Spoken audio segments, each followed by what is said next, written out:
Baik, kita hari ini akan membahas tentang sistem peradilan di Indonesia. Nah, ini sangat berguna bagi kita, baik orang hukum maupun bukan orang hukum. Kenapa? Karena kita akan membicarakan bagaimana sebenarnya sistem peradilan di Indonesia tersebut, ya. Jenis-jenis peradilannya, bagaimana strukturnya, dan apa-apa saja klasifikasi peradilan tersebut, yang diadili apa aja, begitu ya. Jadi orang-orang awam juga bingung, kok di Indonesia banyak peradilan, ya, peradilan A, B, C, D, F, ya. Apa aja sebenarnya fungsi verifikasi, verifikasi daripada peradilan-peradilan tersebut. Nah, kita akan lihat satu persatu dasar hukumnya dulu, sistem peradilan di Indonesia tersebut. Nah, peradilan di Indonesia ini merupakan bagian dari kekuasaan yang disebut kekuasaan judikatif. Jadi di Indonesia sistem ketatanegaraan kita ada judikatif, eksekutif, legislatif. Ya, judikatif itu terkait dengan orang yang mempunyai kewenangan untuk mengadili.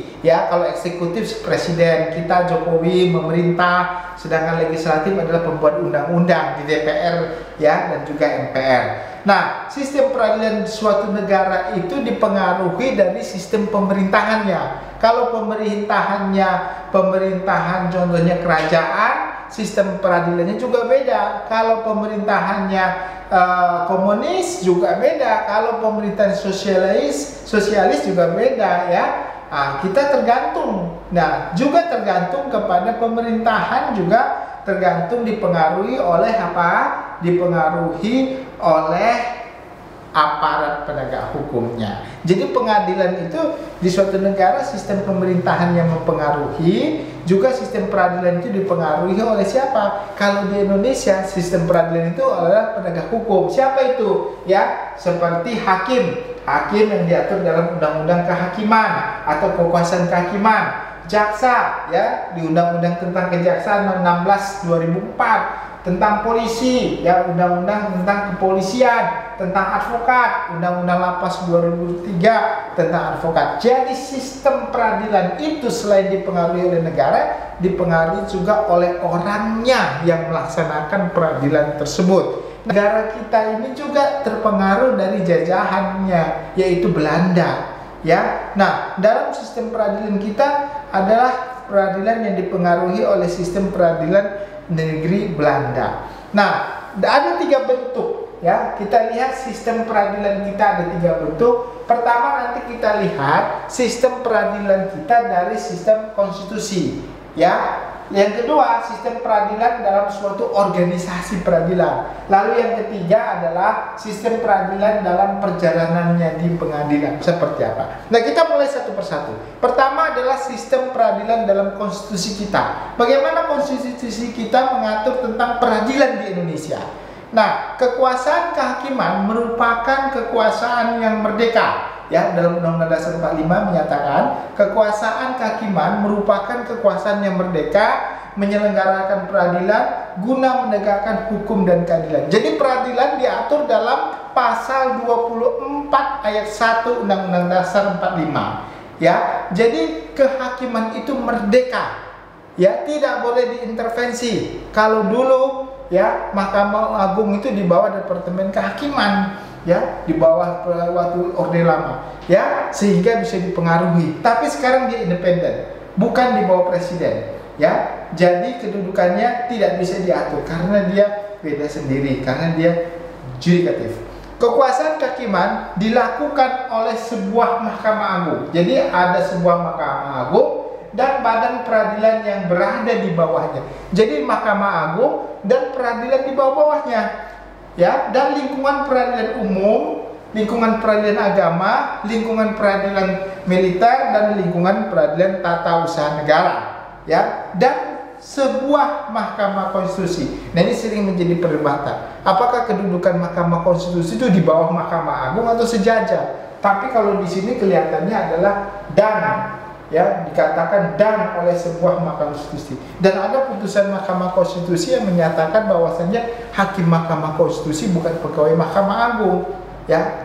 Dengan demikian menyatakan bahwasannya Mahkamah Konstitusi itu sejajar dengan Mahkamah Agung, bukan bagian dari Mahkamah Agung. Jadi bukan diawasi oleh Mahkamah Agung. Bahkan Mahkamah Konstitusi mengatakan kami bukan diawasi oleh contohnya Komisi Yudisial KY ya. Jadi siapa yang ngawasi ya hakim Mahkamah Konstitusi, itu pertanyaannya ya. Apakah DPR langsung mengawasinya? Nah, kita lihat. Nah, konteksnya jadi ada sebuah Mahkamah Agung, di bawah Mahkamah Agung ada peradilan umum, peradilan tata usaha negara, peradilan agama, dan peradilan militer, dan sebuah Mahkamah Konstitusi.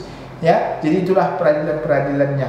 Nah, sistem peradilan di dalam peradilan dalam konstitusi, kita lihat di sini Mahkamah Agung dan Mahkamah Konstitusi merupakan lembaga yang diatur oleh Undang-Undang Dasar 45. Jadi langsung diatur oleh Dasar 45. MK merupakan peradilan tingkat pertama dan terakhir. Ya, jadi MK tersebut ya dia mengadili suatu perkara tingkat pertama dan tingkat terakhir. Kalau Mahkamah Agung merupakan peradilan tingkat akhir. Ya, jadi Anda mengajukan, kalau sudah diajukan ke MA itu tingkat akhir. Apa itu, kasasi atau PK? Jadi itu dia paling akhir. Kedua lembaga ini memiliki kewenangan memeriksa dan memutus perkara. Ya, putusannya merupakan putusan final dan mengikat. Ya, baik MK maupun MA putusan mengikat. Nah, lingkungan peradilan di Indonesia. Nah, di Indonesia waktu zaman Belanda, karena tadi saya katakan sejarahnya kita Belanda, dulu di Indonesia itu ada peradilan-peradilan, ya, namanya pada masa Reglement ya of the Recht Organisasi atau RO. Ya, ada District Recht, ada Region Recht, ada Landrat, ada Resident Recht, ada Raad van Justice dan Hoogrecht. Yang paling tinggi adalah Hoogrecht. Ya, Hoogrecht. Hoogrecht ini adalah MA-nya ya. Raad van Justice, Resident Recht ini ya kaitannya dengan pengadilan tinggi. Kalau distrik atau Landrat itu masuk dalam pengadilan negeri. Nah, itu tapi klasifikasinya banyak. Ya, makanya kalau Anda lihat jurisprudensi zaman dulu atau jurisprudensi Belanda, dia disebut putusan Hoogrecht, ya, Hoogrecht, ya, putusan Hoogrecht atau Mahkamah Agung. Nah, kita lihat peradilan-peradilan di Indonesia. Apa saja peradilan-peradilan di Indonesia? Nah, peradilan di Indonesia itu terdiri dari peradilan umum, peradilan agama, peradilan tata usaha negara, dan peradilan militer. Ya, diatur dalam ketentuan undang-undangnya tersendiri ya, terkait dengan ketentuan-ketentuan undang-undang. Ada Undang-Undang Nomor 8 2004, 3 2006 peradilan agama, Undang-Undang 9 tahun 2004 ya peradilan tata usaha negara dan terbarunya, dan Undang-Undang tentang peradilan militer. Nah, di dalam peradilan umum ada lagi nanti peradilan tersendiri lagi ya. Dia akan diatur demikian. Nah, di peradilan umum itu ada lagi peradilannya, yaitu di sini ada peradilan niaga. Jadi di peradilan umum ada lagi di dalamnya adalah peradilan niaga, peradilan anak, peradilan HAM, hak asasi manusia, peradilan tindak pidana korupsi, dan hubungan industrial. Nah, kalau peradilan niaga dia memeriksa terkait dengan sengketa ya permohonan penundaan kewajiban pembayar hutang dan kepailitan. Jadi kalau ada kreditur yang mengajukan tagihan lebih dari satu kreditur ya, yang satu jatuh tempo tidak dibayar kreditur, bisa dimohonkan pailit, atau untuk pembatalan merek ya, gugatan pembatalan merek, pembatalan paten, hak cipta, paten dan merek ya, itu bisa diajukan di pengadilan niaga ya. Pengadilan niaga adanya di Pengadilan Negeri Jakarta Pusat kalau di Jakarta ya. Pengadilannya tidak banyak di Indonesia, cuma hanya ada beberapa di seluruh Indonesia. Nah, selain itu ada pengadilan anak. Pengadilan anak khusus untuk mengadili suatu perbuatan yang dilakukan oleh anak.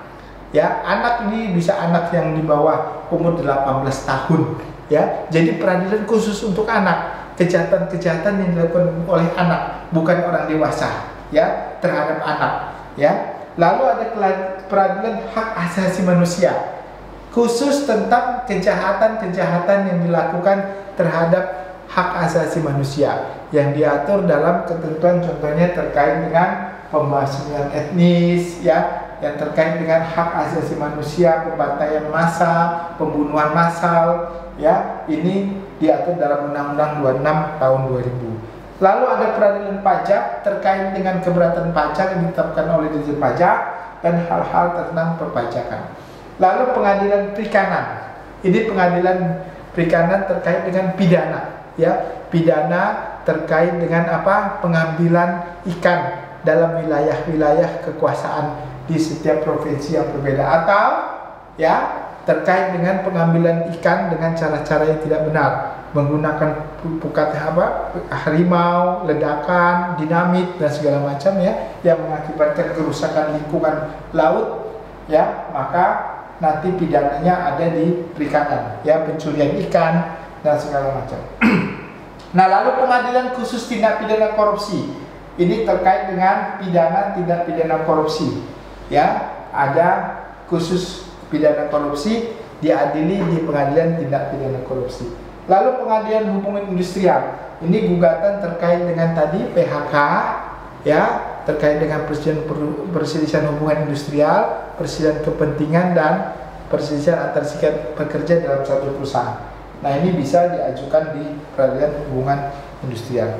Nah, bagaimana organisasi dan susunan peradilan berdasarkan susunan vertikal dan horizontal, ya. Vertikal, ya, bagaimana hubungannya vertikal dan horizontal. Nah, dari vertikal, ya, susunan vertikal, organisasi ini menempatkan peradilan pada susunan pengadilan negeri, pengadilan tinggi dan Mahkamah Agung. Jadi nanti ada pengadilan negeri, pengadilan tinggi dan Mahkamah Agung, ya.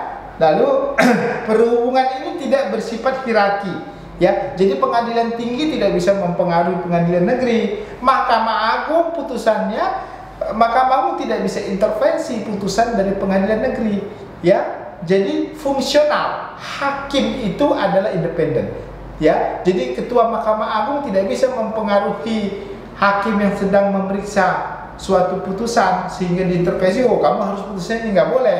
Itu dia fungsional, ya, fungsional. Jadi fungsinya fungsional, bukan organisasi, ya. MA tidak dapat mempengaruhi putusan peradilan di bawahnya dalam proses pemeriksaan, ya. Jadi dia independen. Jadi fungsi vertikal seperti itu. Nah, bagaimana fungsi horizontal? Fungsi horizontal di sini dikatakan susunan yang sejajar antara Mahkamah Konstitusi dan MA, ya. Pengadilan tinggi sejajar, pengadilan tinggi TUN, pengadilan tinggi agama, dia posisinya sejajar, ya. Perbedaannya karena ada subjek yang berperkara berbeda, maka objeknya berbeda. Nah, selain itu tadi ada peradilan khusus, ya. Contohnya peradilan khusus apa? Peradilan khusus dalam arti contohnya peradilan anak, ya. Proses di peradilan anak itu sebenarnya prosesnya hukum acara pidana. Sama hukum acara pidananya di peradilan umum. Cuma bedanya adalah di sini dikatakan pidana anak, subjeknya anak, ya. Jadi kalau subjeknya anak, hukum acaranya adalah di peradilan anak. Acaranya sama peradilan umum, ya, peradilan umum, ya. Kecuali diatur lebih lanjut dalam undang-undang tentang peradilan anak. Ada khusus, lex spesialis, jadi lebih khusus lagi. Pada umumnya di KUHP, ya. Karena beda subjek saja, subjeknya anak, subjeknya orang dewasa. Dewasa di peradilan umum, anak di peradilan anak. Lalu peradilan khusus dalam arti luar biasa. Contohnya peradilan niaga, peradilan hubungan industrial yang memiliki proses acara yang berbeda dan menetapkan jangka waktu tertentu. Nah, jadi kalau hukum acara perdata di peradilan niaga dan hubungan industrial itu beda, ya, dengan peradilan umum. Kalau di niaga ditentukan, contohnya PKPU, ya, putusannya paling lama contohnya 20 hari, ya. Penetapan untuk PKPU 45 dapat diperpanjang 270. Kalau di PHI, ya, gugatan PHI paling lama 50 hari. Jadi sudah ditentukan, ya, batas waktu, ya. Beda dengan hukum acara biasa di peradilan umum, tidak ada batas waktu, ya. Cuma ada surat edaran Mahkamah Agung paling lama 6 bulan, cuma SE, tapi surat edaran. Tapi kalau di undang-undang tentang peradilan tentang niaga atau peradilan hubungan industrial sudah disebutkan paling lama batas waktu, tidak boleh lebih, ya, dari batas waktu tersebut. Nah, pengadilan pajak, ya, lingkupnya nggak jelas. Ini pengadilan pajak, apakah hakimnya di Mahkamah Agung atau di Departemen Keuangan, apakah ini disebut dengan peradilan, ya. ini masih simpang siur juga ya. Nanti mudah-mudahan bisa kita ketahui apakah hakim pajak itu tunduk kepada Mahkamah Agung atau tunduk kepada Kementerian Keuangan ya. Jadi ini terkait dengan sengketa perpajakan. Nah, terkait sistem peradilan, berjalannya proses peradilan ya, pada proses peradilan kita melihat hukum itu menjadi konkret ya. Jadi hukum-hukum apapun itu kita melihat itu benar-benar hidup hanya di dalam peradilan tersebut. Jadi baik buruknya sistem peradilan bersumber pada proses yang berjalan ya. Jadi kalau kita lihat prosesnya tidak baik ya, orang banyak tidak percaya kepada peradilan ya. Prinsip-prinsip hukum harus diterapkan dengan baik. Dalam proses persidangan harus rule of law atau sesuai dengan aturan hukum yang benar atau due process of law ya, harus sesuai dengan. Kalau tidak sesuai dengan itu nanti terjadi banyak intervensi uang lah, intervensi kekuasaan lah ya, intervensi media, bahkan menyoroti supaya diputus berbeda, padahal secara keadilan harusnya hakim berdasarkan kepastian hukum dan memberikan keadilan dan kemanfaatan. Nah, kesalahan atau ketidaktahuan akan hukum acara akan berdampak pada hukum material ya, tentu ya. Karena kalau sudah ada eksepsinya diterima, hukum materialnya nggak usah diperiksa lagi ya. Jadi dalam bercara Anda harus benar-benar mengetahui hukum acara yang benar. Lalu hukum acara peradilan juga dipengaruhi oleh sistem hukum di suatu negara. Nah, di Indonesia kita adalah civil law system, berbeda dengan di Eropa kontinental menganut berbeda dengan common law system yang Anglo-Saxon ya. Jadi kita di Indonesia menganut civil law system ya. Jadi kita tidak menganut binding by jurisprudence ya. Jadi putusan-putusan hakim terdahulu tidak mengikat untuk hakim yang memeriksa sekarang ya. Kalau ada putusan sejenis terhadap putusan tersebut ya, diperiksa sekarang tidak mengikat. Contohnya begini, ada seorang mencuri ayam di Medan ya, 1 ekor dihukum 1 tahun. Ada orang mencuri ayam yang sama juga di Padang, dihukum 3 tahun. Sama-sama mencuri ayam, pengadilan negerinya beda ya, tapi tidak bisa dipakai jurisprudensi di sana karena hakim independen, hakim bebas. Hakim ya, dia bisa menentukan sendiri ya, beda dengan common law system. Kalau common law system ya, perbuatan yang sama, karakter yang sama, harus mengikat hakimnya untuk memutus ya. Jadi civil law ya mengedepankan kepastian hukum, kodifikasi ya. Common law berdasarkan rasa keadilan ya, the binding force by jurisprudence. Itu bedanya ya. Jadi kalau Anda nonton film common law system, dia ada juri. Kalau kita tidak ada juri. Kenapa ada juri? Karena yang diutamakan keadilan. Kalau di Indonesia nggak ada juri, yang diutamakan apa? Kepastian hukum, law in book ya, bukan law in action. Nah, itu bedanya ya. Nah, jadi itulah sistemnya. Baik buruknya ya kita lihat di lapangan lah saat ini ya.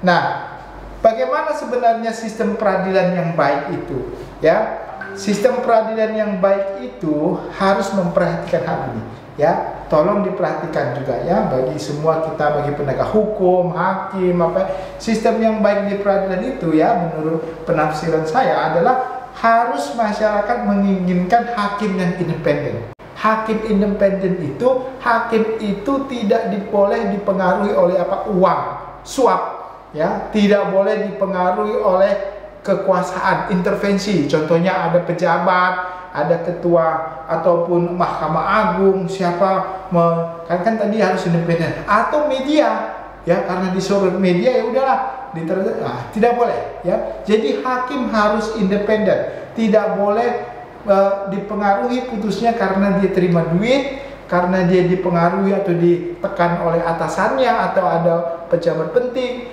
atau karena dia disorakin sama media atau publik.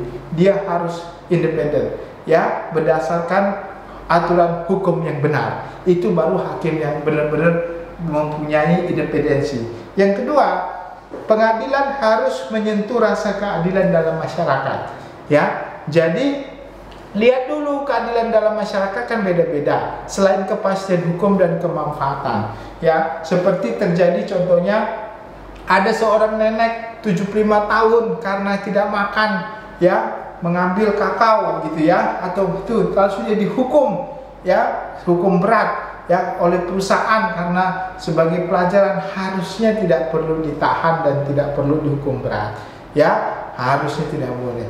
Nah, harus diperhatikan bahwasannya harus memberikan rasa keadilan. Hukum itu tidak tumpul ke atas tapi tajam ke bawah, tidak boleh, ya. Hukum itu harus sama, ya, tapi juga memberikan rasa keadilan kepada masyarakat.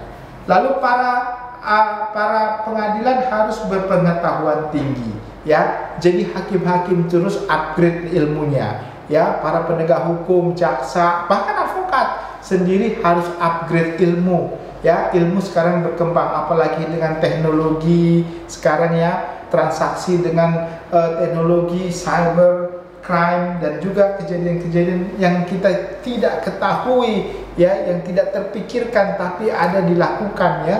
Jadi ilmunya harus ditambah terus, belajar terus, ya. Jadi para penegak hukum dan pengadilan harus memiliki pengetahuan yang tinggi, ya. Apalagi kalau kasus pidana, karena kasus pidana terkait kebenaran material, hakim aktif, jaksa aktif, PH juga aktif, jadi harus punya pengetahuan yang cukup, ya. Lalu pengadilan harus efisien dan biaya yang rendah, ya. Pengadilan kita ketahui harus efisien, ya, dan biaya rendah, jangan menjadi mahal, ya. Banyak orang mengatakan kalau berperkara itu kalau kita kehilangan ayam jadi kehilangan kambing katanya, setelah itu kehilangan lembu katanya. Loh, berarti apa yang diperjuangkan hanya cuma ayam tapi uang yang dikeluarkan seharga sudah harga lembu. Nah, ini sebenarnya banyak terjadi omongan masyarakat. Tetapi kenapa omongan ini muncul? Pasti karena realita yang dihadapi masyarakat seperti itu. Harusnya pengadilan itu memberikan efisiensi dan biaya yang lebih murah. Nah, lalu menjamin transparansi dan akses publik, ya. Jadi semua putusan-putusan, ya, harusnya bisa diakses kecuali kalau sidang tertutup, ya, memang, ya. Jadi ada transparansi, ya, jelas. Jadi jangan ada putusan yang sulit untuk diakses padahal sudah berkekuatan hukum tetap, ya. Ada susah dimintakan, apalagi buat mahasiswa yang ingin belajar gitu, tapi susah atau lama, ya, sudah putusan 1 tahun tapi belum keluar, ya. Ini juga tidak ada transparansi dan akses publik yang baik. Jadi putusan itu paling lama sejak diputus harusnya paling lama 6 bulan itu sudah bisa diakses publik, ya. Putusan yang sudah mempunyai kekuatan hukum tetap. Terkadang putusan yang sudah 2 tahun, kadang setahun juga tidak bisa diakses publik. Nah, ini menunjukkan ketidaktransparanan. Nah, inilah suatu sistem peradilan yang baik sebenarnya harus menganut prinsip-prinsip hal seperti ini. Nah, kita lihat, nah ini tadi kita lihat apa secara vertikal, ya, secara vertikal kita lihat ada pengadilan agama, ini tingkatnya ini, ya. Kalau horizontalnya ini pengadilan tingkat pertama, ya, pengadilan tingkat pertama, ya, ini pengadilan tingkat tinggi. Jadi Anda kalau mengajukan banding di pengadilan tinggi, apakah pengadilan tinggi agama, tata usaha negara, perdana militer. Setelah Anda mengajukan banding, Anda bisa mengajukan kasasi, ya, kasasi ke Mahkamah Agung atau PK. Inilah pengadilan tingkat akhir, final and binding. Termasuk juga Mahkamah Konstitusi. Ini pengadilan diajukan pertama dan terakhir, ya. Nah, jadi ini konsep horizontalnya. Sedangkan vertikalnya tadi di peradilan umum. Nah, ini peradilan umum, ya. Ya, ini ada pengadilannya. Nah, ini banding, kasasi, dan peninjauan kembali dan PK. Ini peradilan niaga, peradilan hubungan industrial, peradilan pajak, ini peradilan umum. Nah, kalau kita lihat di sini khusus untuk pengadilan hubungan industrial dan pengadilan niaga tidak bisa upaya banding, ya. Putusannya langsung ke kasasi, ya. Jadi tidak bisa upaya banding, ya. Hubungan industrial kalau tidak setuju maka kasasi. Nah, pengadilan pajak malah tidak bisa banding dan tidak bisa kasasi. Pengadilan pajak kalau keberatan langsung PK, ya. Kalau pengadilan hak asasi manusia, pengadilan anak masih bisa banding, pengadilan tipikor, perikanan bisa banding, ya. Ada peradilan-peradilan tertentu, peradilan hukum industrial dan niaga, Anda nggak bisa banding, langsung harus putusannya kasasi.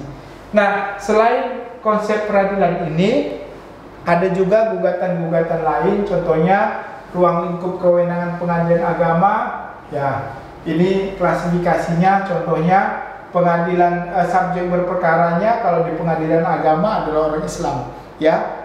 Yang Muslim, ya. Kalau peradilan agama Muslim, yang diadilin kalau ditut orang perorangan, badan lembaga negara. Kalau militer, penuntut umumnya di militer namanya auditor militer.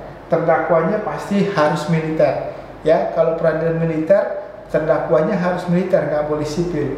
Yang nuntutnya auditor militer, ya. Objek perkaranya kalau di peradilan agama tadi, ya, perkawinan, waris, wasiat, hibah, wakaf. Kalau pengadilan tun adalah putusan pejabat tata usaha negara, ya, yang disengketakan, ya, atau putusan komisi pemilihan persaingan usaha atau putusan-putusan pemilu, ya, pemilu kada, ya, yang terkait dengan objeknya bisa ditunkan, tapi sekarang sudah ada langsung ke Mahkamah Konstitusi, ya. Saat ini terkait sengketa pilkada bukan lagi ditun tapi di Mahkamah Konstitusi. Lalu kalau pengadilan militer, ada tindak pidana yang dilakukan oleh militer atau pelanggaran disiplin. Perbedaan dengan peradilan umum, subjek yang diperiksa, objek yang diperiksa, yaitu berbeda, ya. Kalau yang di perkaranya, nah ini kalau kita lihat aksi dan upaya hukumnya, kalau hak uji material dan uji formil, ya, kalau uji material itu bisa diajukan ke Mahkamah Agung, ya. Namanya bukan Mahkamah Agung bisa memutuskan perkara uji terhadap ketentuan di bawah undang-undang. Jadi uji material dan formil di bawah undang-undang diajukan ke Mahkamah Agung. Tapi kalau uji material dan formil terkait dengan undang-undang, dengan Undang Dasar 45, itu ke Mahkamah Konstitusi, ya. Bisa juga mengajukan yang namanya gugatan class action. Class action, ya, berdasarkan Perma nomor 1 tahun 2002. Class action itu adalah gugatan masyarakat terkait apa? Terkait tentang lingkungan hidup, perlindungan konsumen, jasa konstruksi, kehutanan, ya. Jadi kalau ada contohnya mati lampu dulu, ya, mati lampu oleh PLN, ya, Jawa Bali, lalu bisa gugatan class action terhadap mati lampunya tersebut, ya, dia bisa mengajukan gugatan. Lalu ada gugatan hak gugat standing atau NGO atau LSM, ya, gugatan walhi terhadap 5 instansi pemerintah dan PT IIU tahun 98, ya, atau Aliansi Jurnalis Independen, ya, menggugat Gubernur DKI, ya, mengenai contohnya banjir apa segala macam, itu class action juga bisa dilakukan, ya. Nah, ini tentang pengelolaan, ini bisa lakukan class action, ya. Atau bisa juga gugatan pribadi, yaitu gugatan warga negara, ya, namanya citizen lawsuit. Citizen lawsuit ini adalah gugatan orang perorangan yang dirugikan karena kepentingan publik, ya, mengajukan gugatan di pengadilan agar pemerintah melakukan penegakan hukum untuk memulihkan kerugian yang terjadi. Contohnya ada orang di jalan jatuh, kenapa? Karena ada lubang, ada galian pemerintah yang nggak ditutup. Nah, itu ya, beda dengan class action. Kalau class action dia menyeluruh, kalau citizen lawsuit dia cuma satu orang saja, ya, namanya gugatan warga negara, ya, citizen lawsuit. Nah, ini contohnya, ya, contohnya J. Setiawan dan kawan-kawan menggugat Presiden RI sehubungan dengan pendeportasian para 180 WNI di alih pemerintah Malaysia, ya, dengan buruh migran di Indonesia, dikenal dengan citizen lawsuit Nunukan, ya. Jadi dia bisa mengajukan gugatannya. Nah, kita lihat bagaimana konteksnya tadi, ya, gugatan-gugatan itu dalam suatu rangkuman. Kita ada dalam suatu rangkuman seperti ini, perbandingan karakteristik. Nah, contohnya di sini ada gugatan perdata biasa, ini class action, ini legal standing, gugatan legal standing NGO atau citizen lawsuit. Bedanya apa?